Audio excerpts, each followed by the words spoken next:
girl Janae of All Things Janae, and welcome back to your favorite channel, where today I'm going to be teaching you guys how to sublimate using a smaller format. Epson 2803. Well, actually I have two of them to be exact. This one I use to sublimate, and this one I use for regular printing.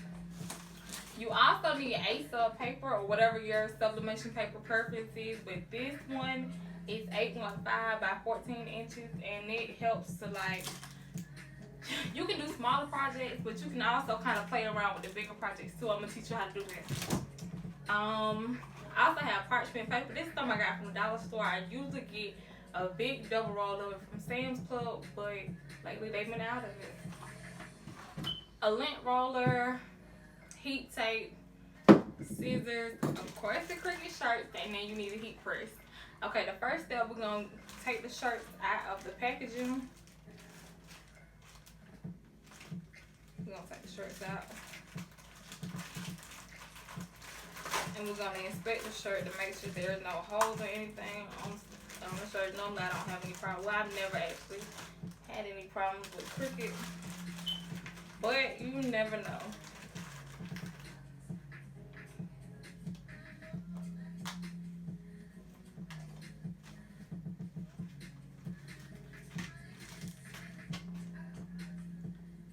Inspect the shirt.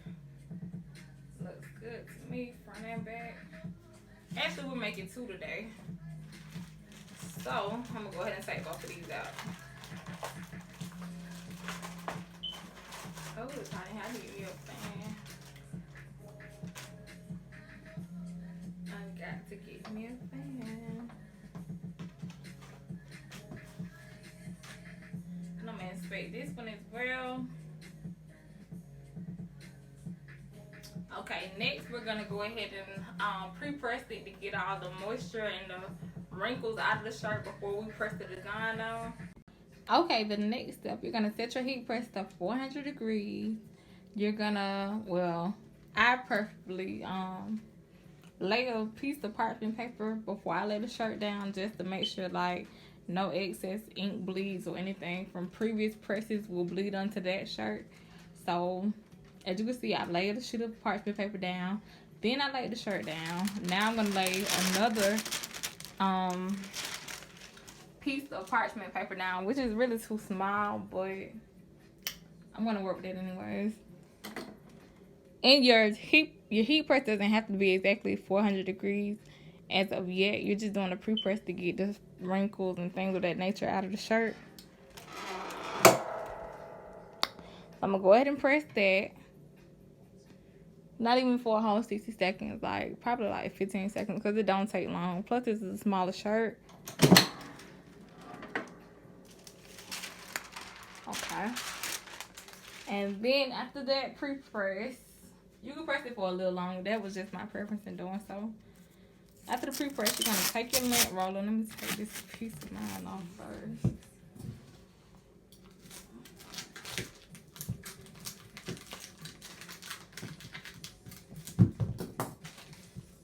And you're gonna go over your shirt. I'm just improvising.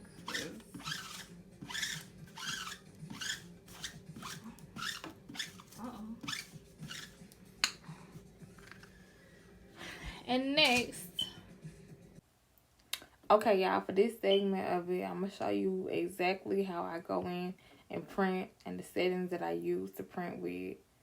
It's kind of self-explanatory if you just sit and watch the video, but I really just try to, well, I've been doing shirts for so long now, to where I can just kind of eyeball it and kind of like roughly estimate how big I need to print it in order to kind of, what's the word I'm looking for? In order to kind of like size appropriate, you know, how big the design need to be in comparison to the size of the shirt. Because the last thing you want the shirt to look like is basically still a blank canvas. Like, nobody wants a big shirt with no little bitty words and no little bitty pictures on it. So, yeah, I'm to the point where I just eyeball it for the most part. But, yeah, you kind of just want to be proportionate. And you always want to select the best quality, because the print quality does make a difference, as well as the ink profile. it definitely makes a difference. I've noticed as well.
Okay, after you printed both designs and pre-pressed, okay, let me wind it back. Okay, after you printed both designs and you pre-pressed both shirts, you're gonna let the designs dry for just a moment because you don't want to cause no mess due to smearing and things of that nature. After you let the designs dry a little bit, you're gonna take the first design and the first shirt. You're gonna cut any excess edges or ink splatters or things of that nature off, because you wouldn't want the ink splatters and things like that to go on the side of the shirt. Oh my gosh. Look at the design once again to make sure you mirrored it. And you're gonna kind of place the design wherever you think it should go on the shirt. I eyeball mine. I have the rulers and things like that, but I don't use them. I should probably, but I don't.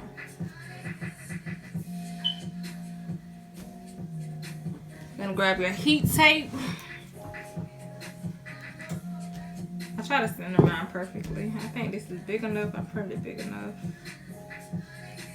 You don't want to put it right up here and press it like right on the collar. I try to give it at least a centimeter or two below the collar where I think this design. Maybe not quite an inch, but maybe a couple of centimeters. After I eyeball the design and the shirt, kind of lift it up a little bit like I'm doing so now, and I go ahead and start taping. Now normally if I wasn't doing a tutorial, I would already have my pieces of tape cut and laid to the side, but since I'm doing a tutorial, kind of wanted to give you guys an idea of how I do it, which ain't that special of course. But I tape the design on all four sides just to prevent lifting, which causes ghosting. You don't want your design to ghost, which is like where you can see that the design has printed on the shirt, and then you can see it a second time, like the perimeters of it.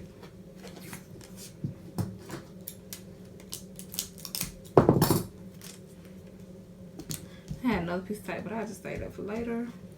I'm gonna lift the shirt again to make sure that looks about right. It's centered. Tell me what you guys think. I think that looks about right. And then I'm gonna head over to the heat press and go ahead and give this one a press. Okay, let me make sure this is centered.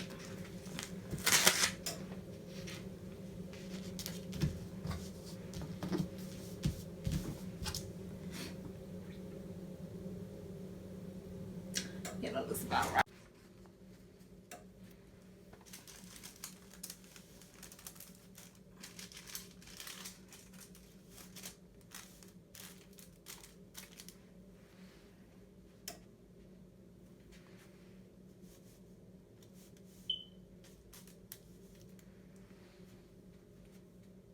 As you can see, the heat press is actually on 400 degrees already, and it's set to 60 seconds.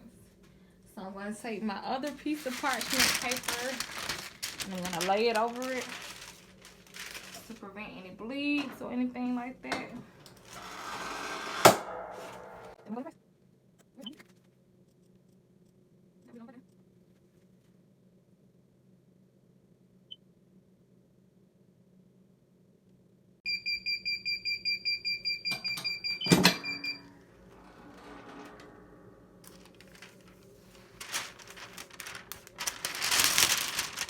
This is what I mean by bleed. As you can see, some of the design bled through onto the parchment paper. And you don't want that on your ink press because it's going to be on like pretty much all of your shirts once you do that.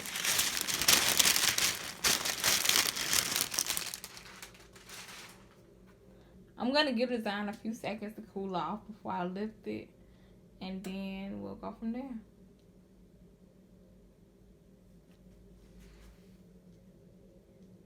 Definitely hot, but you know what? I'm gonna go ahead and be hard-headed. Oh, it's hot. Go ahead and be hard-headed. Remove the ink. I mean the paper.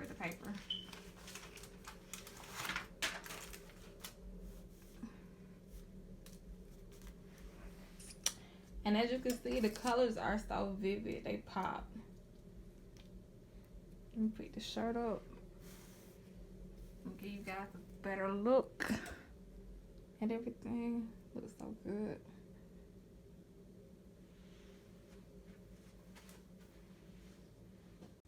Okay, with this one, it's the same exact process. After you let your design dry, you cut the borders off of it. Let's see. Well, really, you don't have to, but it just makes it easier for me to kind of do the placement.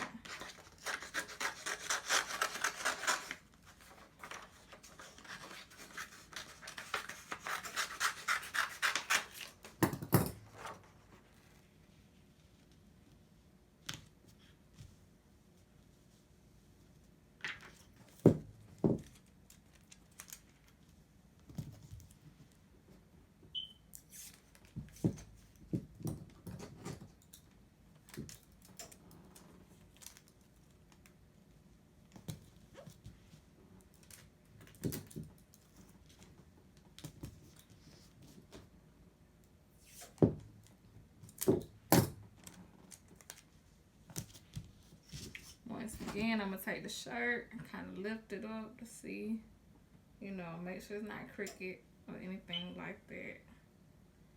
And when it looks perfect, I'm going to go ahead and head over to the heat press. Press this one, let it cool for a second, and then voila, we'll be finished with this one as well. Okay, this is the second one. After you see a design has ghosted or bled through onto the parchment paper, you always want to... Where's my parchment paper?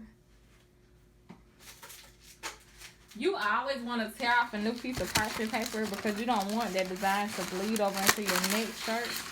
So I'm tearing off another piece of parchment paper. It's really this too big, but all is well. And I'm going to lay it across the shirt. I cut this so raggedy, but all is well. And you can go ahead and press it.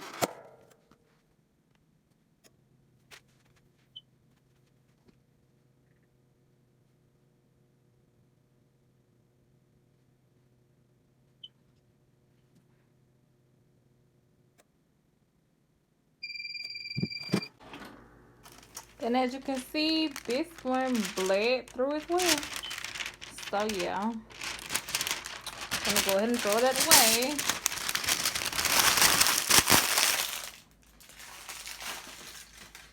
I'm gonna give it just a few seconds. I'm trying not to be hard-headed again before I peel it. And we see just how beautiful and how vivid the colors are. I'm all in the light. Gotta start readjusting my ring light. Okay, that's now I get this shadow vibes. That's better.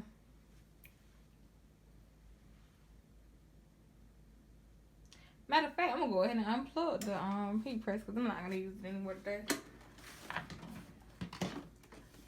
No, I unplugged the light instead. Lord have mercy.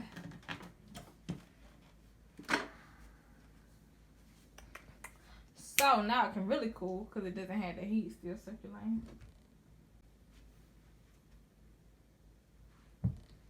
And after it has cooled, at least a tad bit, I'm gonna go ahead and fill. Oh, it's hot. I'll throw the paper away in just a moment.